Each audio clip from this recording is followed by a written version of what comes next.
یعنی رات کو خان صاحب کے پاس بشرا بی بی جاتی ہیں، اور لے کر جانے والے کون ہوتے ہیں؟ زلفی بخاری صاحب اور اون چودھری صاحب، جو بنی گالہ کی اس رہائش گاہ سے بشرا بی بی کو پک کرتے ہیں اور لے کر جاتے ہیں ان کو بنی گالہ میں. وہاں پر رات میں جو ہے وہ ان کی ملاقاتیں ہوتی ہیں، جس کا ذکر خاور مانیکا صاحب نے انٹرویو کے اندر، جو شہزیب خانزادہ صاحب کو انٹرویو دیا اس کے اندر انہوں نے ذکر کیا. اور وہ کہتے ہیں کہ میں نے اس پر بھی اعتراض کیا. بہرحال جب بشرا بی بی وہاں سے واپس آئیں تو ہمارے آپس میں تعلقات خراب ہونا شروع ہو گئے، ہماری لڑائیاں شروع ہو گئیں، اور بنیادی وجہ خان صاحب سے ان کی ملاقاتیں تھیں. اس کے بعد ان کے رویے میں،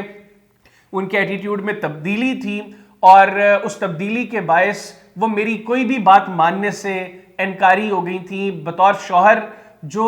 میں ان کو حکم دیتا تھا، بطور بیوی وہ میرے حکم پر کو نہیں مانتی تھیں، اور ہر بات میں الٹا اس کا جواب دیتی تھیں، جس سے ہماری آپس میں لڑائیاں بڑھنا شروع ہو گئیں. اور الٹیمیٹلی بشرا بی بی نے کہا جی کہ میں اب کچھ عرصہ اپنی والدہ کے گھر، اپنے بھائی کے گھر میں رکنا چاہتی ہوں. تو میں نے پھر ان کو الاؤ کیا اور وہ اپنی والدہ کے گھر چلی گئیں. اب وہ کہتے ہیں کہ وہ اپنی والدہ کے گھر چلی گئیں، اس کے بعد اب جو سیکنڈ سٹیپ میں، جو میں نے آپ کو آغاز میں کچھ بتائیں چیزیں، اب آتا ہے طلاق والا پیریڈ. وہ کہتے ہیں کہ میں 2-3 مرتبہ ان کو منانے کے لیے گیا. پہلے تو انہوں نے کہا نہیں میاں صاحب ابھی میں نے نہیں جانا، میں واپس چلا گیا. پھر مجھے ان کی دوست فرح گوگی نے میسج کیا کہ وہ آپ سے طلاق چاہتی ہیں، وہ ان کو طلاق دے دیں. تو میں غصے میں اپنی ساس کے گھر گیا اور میں نے بیگم سے پوچھا کہ پنکی یہ کیا کہہ رہی ہے فرح؟ تو انہوں نے میری کسی بات کا جواب نہیں دیا. میں نے ان سے بارہا سوالات کیے، لیکن وہ جو ہے وہ نیچے سر جھکا کر بیٹھی رہی، اور لیکن میری کسی بات کا جواب انہوں نے نہیں دیا. کہتے ہیں بہرحال میں غصے میں وہاں سے واپس آ گیا، اور اس کے بعد جب مجھے کچھ روز گزرنے کے بعد دوبارہ فرح گوگی نے طلاق کا تقاضا کیا، تو میں نے فرح کے ہاتھ ہی 14 نومبر 2017 کو طلاق دے دی. یہ تاریخ یاد رکھیے گا، 14 نومبر 2017 کو خاور مانیکا صاحب کہتے ہیں کہ میں نے فرح گوگی کے ہاتھ بشرا بیوی کو طلاق بھجوا دی. اور چند روز کے بعد مجھے فرح گوگی کہتی ہیں کہ آپ طلاق کی تاریخ پیچھے کوئی لے کے آئیں، یعنی اس کو 14 نومبر کی بجائے اس کو پیچھے کی کسی تاریخ میں جو ہے وہ طلاق دیں. تو میں نے جو ہے اس کو، اس کی ہمت کے اوپر بھی اس کو ڈانٹا کہ تمہیں شرم نہیں آ رہی کہ تم کس قسم کی باتیں میرے ساتھ کر رہی ہو، اور طلاق کی طریقے بھی کبھی جو ہے وہ پیچھے جاتی ہیں. بہرحال بقول خاور مانیکا صاحب انہوں نے اس چیز سے انکار کر دیا. اب پھر 1 جنوری 2018 کو عمران خان صاحب کا ہوتا ہے بشرا بی بی سے نکاح. یعنی جو عدت کا پیریڈ ہے، اس عدت کے پیریڈ کے اندر نکاح ہوتا ہے. عدت مکمل ہوتی ہے، اگر 14 نومبر کو طلاق دی گئی ہے تو تقریباً 14 فروری کو عدت جو ہے وہ ختم ہوتی ہے، لیکن نکاح ہو جاتا ہے 1 جنوری کو. تو اس کے اوپر پھر جب ان کو احساس ہوتا ہے کہ یہ تو معاملہ خراب ہے، اور اس کے اندر جو نکاح خوان ہیں ان کو یہی بتایا گیا کہ عدت مکمل ہو گئی ہے، لیکن بعد میں اس میں کوئی اور کسی طرح کا مسئلہ نہ پیدا ہو،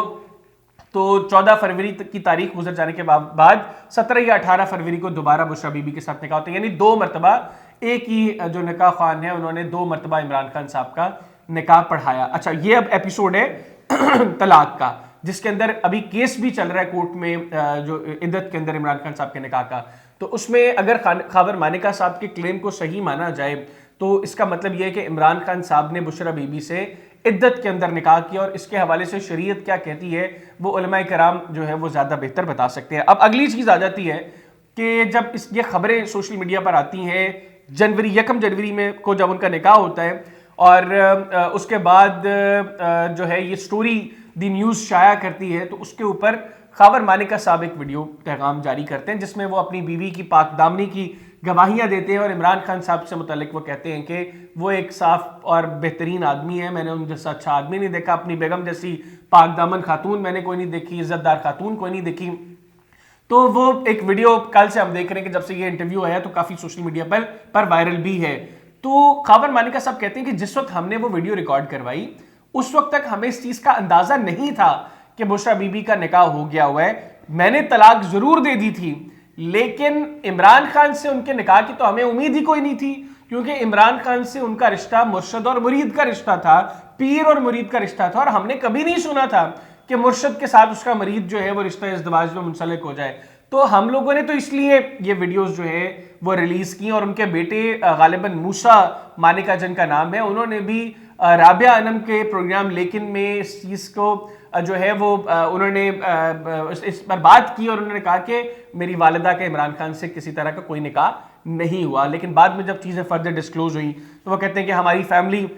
جس پریشر سے گزری وہ ساری چیزیں جو ہے وہ میں جانتا ہوں, میرا خاندان جانتا ہے. انہوں نے اپنی بیٹی کا بھی ذکر کیا کہ ان کی بیٹی جو ہے وہ جو 7 سال کی عمر کی تھی اس وقت, وہ کس اذیت میں گزری اس سارے پیچ میں, وہ بھی خاور مانیکا صاحب نے جب ذکر کیا تو تھوڑا سے اس وقت جذباتی بھی ہوئے وہ. بہرحال آگے بڑھتے ہیں, ایک معاملہ آتا ہے جی, خاور مانیکا صاحب کو روکا جاتا ہے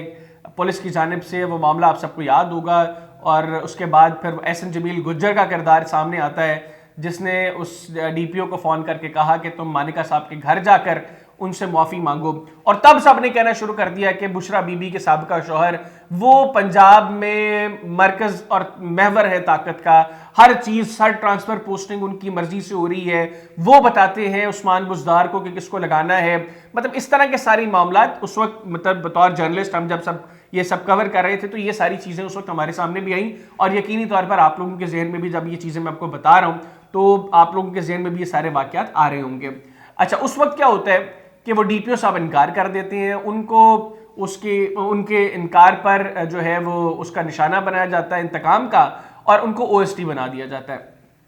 اچھا, اس کے بعد جب یہ معاملہ کورٹ میں جاتا ہے, کورٹ میں جا کر پھر احسن جمیل گجر صاحب بھی معذرت کرتے ہیں, کورٹ میں جا کر پھر عثمان بزدار صاحب اور اس وقت کے آئی جی کلیم امام صاحب وہ بھی جو ہے وہ معذرت کرتے ہیں, لیکن وہ ڈی پی او صاحب جو تھے وہ بدستور اس انتقام کا نشانہ بنے رہے جب تک عمران خان صاحب کی پارٹی تحریک انصاف پنجاب میں برسر اقتدار رہی. اچھا, خاور مانیکا صاحب کا یہاں پر کلیم یہ ہے